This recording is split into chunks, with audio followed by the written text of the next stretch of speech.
Hi hello नमस्कार. Niharika fashion या आपल्या यूट्यूब चॅनलमध्ये तुम्हा सर्वांचं सहर्ष स्वागत आहे. तर आजच्या व्हिडिओमध्ये ही स्टायलिश अशी लंच बॅग म्हणू शकता किंवा टिफिन बॅग कशी बनवायची हे बघणार आहोत.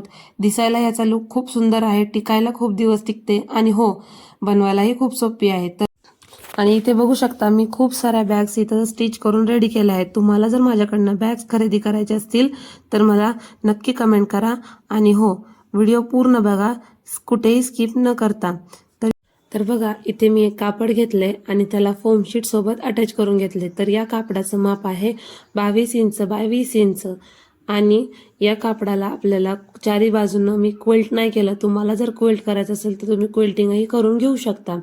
तर इथे बघा मी ही बॅग फोम शीट सोबत तर अटॅच केली आहे. आपल्याला त्याच मापाचं इथे अस्तर पण घ्यायचंय आणि हो अस्तरही आपल्याला चारी साईडनं जॉईन करून घ्यायचंय. जर तुम्ही विचार करत असाल की काय बिझनेस करायचा किंवा मग बॅग रिलेटेड काही इश्यू असतील तर तुम्ही मला नक्की कमेंट बॉक्समध्ये विचारू शकता. आणि हो ही बॅगही खूप सोपी आणि सुंदर आहे. ही बॅगही तुम्ही एकदा नक्की ट्राय करून बघा. तर बघा इथे अशा प्रकारे मी अस्तर जॉईन करून घेतलंय आणि आता आपल्याला ही जी बॅग आहे ती जिथून 20 इंच आपलं माप आहे ना तिथून आपल्याला वरच्या साईडने फोल्ड करायचंय आणि वरच्या साईडनं फोल्ड केल्यानंतर ती आपल्याला अशा प्रकारे डबल फोल्ड करून घ्यायची आहे. तर बघा इथे अशा प्रकारे मी आपली जी बॅग आहे ती डबल फोल्ड करून घेतलेली आहे आणि आता आपल्याला याच्यावरती व्यवस्थितपणे माप टाकून घ्यायचे. तर इथे बघा जिथून आपली ओपन साईड आहे त्याच ठिकाणाहून आपल्याला टेपच्या साह्याने 2.5 इंचावरती मार्किंग करायची. तर बघा इथे जी ओपन साईड आहे तिथून आपल्याला खालच्या साईडला म्हणजे असं 2.5 इंचावरती मार्किंग करून घ्यायची आणि ओपन साईडपासून आतमध्ये आपल्याला 5 इंचावरती मार्किंग करून घ्यायची.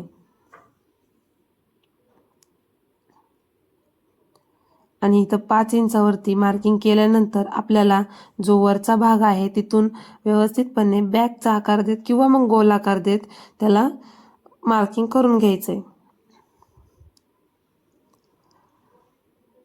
तर इथे अशा प्रकारे मी व्यवस्थितपणे मार्किंग करून घेते आणि ही मार्किंग केल्यानंतर आपल्याला बरोबर ॲडजस्ट करत त्याच मार्किंगवर कटिंग करून घ्यायचंय.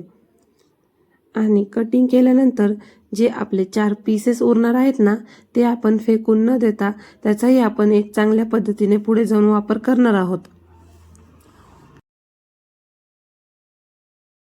तर इथे मी व्यवस्थितपणे बॅगचा वरचा साईडलाही गोलाकार व्यवस्थितपणे कट करून घेतले आणि आता जे 4 पीस आहेत ते आपल्याला बाजूला ठेवून द्यायचे आहेत आणि जी आपली बॅग मेन पीस आहे त्याला आपल्याला ओपन करून घ्यायचं आहे.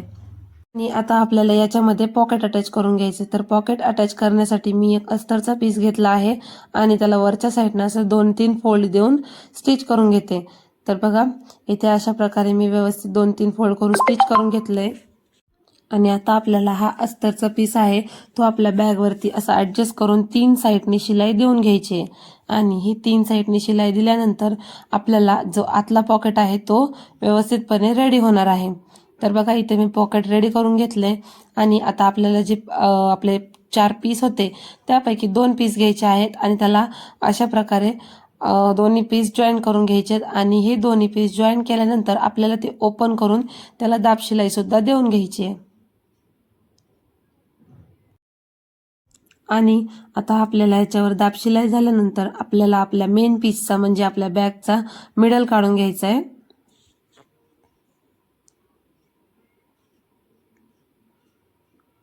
व्हिडिओ जर तुम्हाला आवडत असेल किंवा इन्फॉर्मेटिव्ह वाटत असेल तर आपल्या व्हिडिओला एक छोटासा लाईक नक्की करा. तर बघा इथे अशा प्रकारे मी दोन्ही साईडला मार्किंग करून घेतलंय आणि आता जे 2 पीस आहे ते असे व्यवस्थितपणे ठेवून आपल्याला जो शिल्लक राहिलेला स्पेस आहे ते आपल्याला मेजर करून घ्यायचंय की किती भरतंय.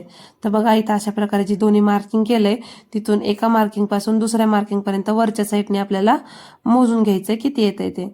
तर बघा इथे मी अशा प्रकारे मोजून घेते आणि आता आपलं माप आलेलं आहे 14 इंच. तर 14 इंच माप आलंय तर त्यात आपल्याला 1 इंच ॲड करायचं आहे मार्जिनसाठी. तर बघा इथे 1 इंच ॲड करते आणि जे 2 पीस जोडले होते त्यावरती आपल्याला 15 इंच मार्किंग करून घ्यायचं आहे आणि ते व्यवस्थितपणे फोल्ड करून मधल्या साईडनं कट करून घ्यायचं आहे. जर तुम्हाला व्यवस्थितपणे कट करता येत नसेल तर आधी मार्किंग करून घ्या, त्यानंतर ते फोल्ड करा जेणेकरून ते व्यवस्थितपणे सरळ कट होईल.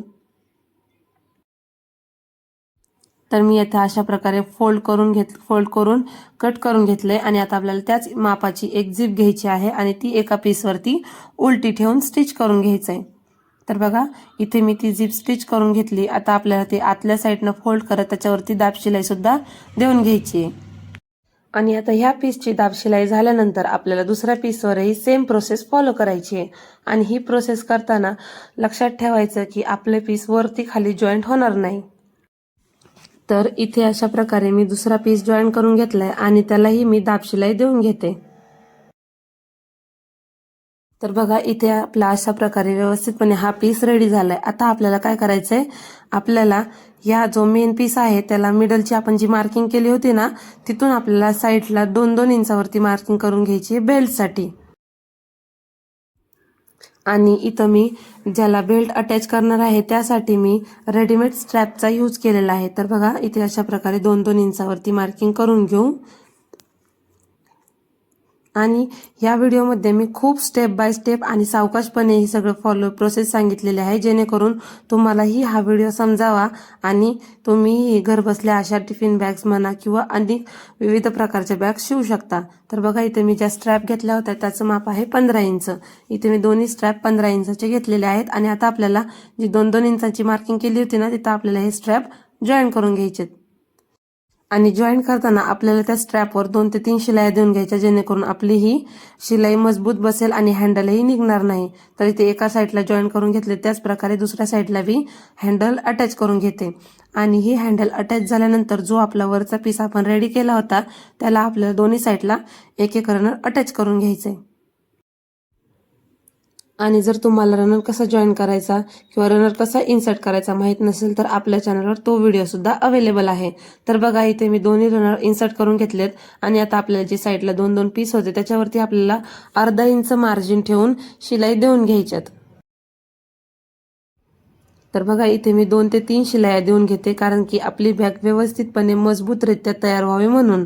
तर इथे मी शिलाई देऊन घेतली आणि आता आपल्याला ह्याच्यावरती एक टॉप शिलाई देऊन घ्यायची आहे. बघा इथं हे जे पीस होता ते खालच्या दिशेने, आपल्याला जो कॉर्नर आहे त्याचे ते खालच्या दिशेने ठेवून दाब शिलाई देऊन घ्यायची आणि अशाच प्रकारे आपल्याला दुसऱ्या पीसवरही करून घ्यायचंय.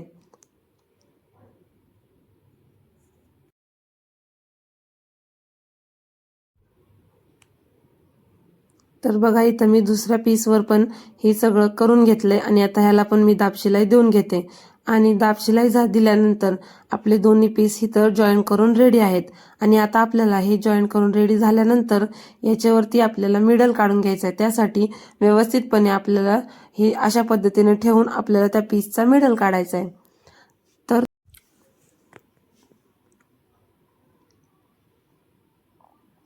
तर इथे मी मिडल काढून घेतलाय आणि आता आपल्याला जे चारही कॉर्नर आहेत ते जॉईन करून घ्यायचे. तर बघा सगळ्यात आधी जी बॅगचा जो बेस आहे तो व्यवस्थितपणे यावा यासाठी एक खास टिप आहे की जे हे कॉर्नर्स आहेत ते सगळ्यात आधी जॉईन करून घ्यायचे.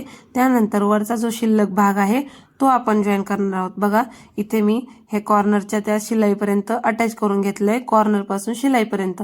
असंच मी दोन्ही साईडला करून घेणार आहे. आणि अशा केल्याने काय होतं की जे आपला बेस आहे तो एकाच लेवलमध्ये रेडी होतो आणि बॅग आपली वाकडी तिकडी सुद्धा दिसत नाही. आणि जे आता आपण मिडलची मार्किंग केली होती ना, ती मिडल आणि आपला मेन पीसचा मिडल जॉईंट करून आपल्याला राहिलेला भाग स्टिच करून घ्यायचा आहे.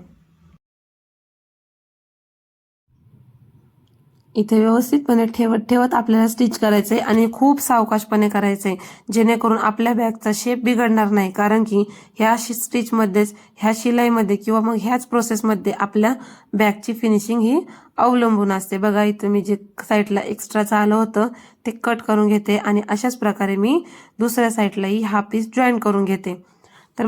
तर इथे मी दोन्ही साईडचे जॉईंट करून ही बॅग रेडी करून घेतली आणि आता आपल्याला जे आतले कॉर्नर्स आहेत किंवा मग जे स्टिच केलं होतं त्याच्या साईडला आपल्याला एका बाजूने बॉटलसाठी एक स्ट्रॅप कट करून ती दोन्ही साईडनी जॉईन करून घ्यायची.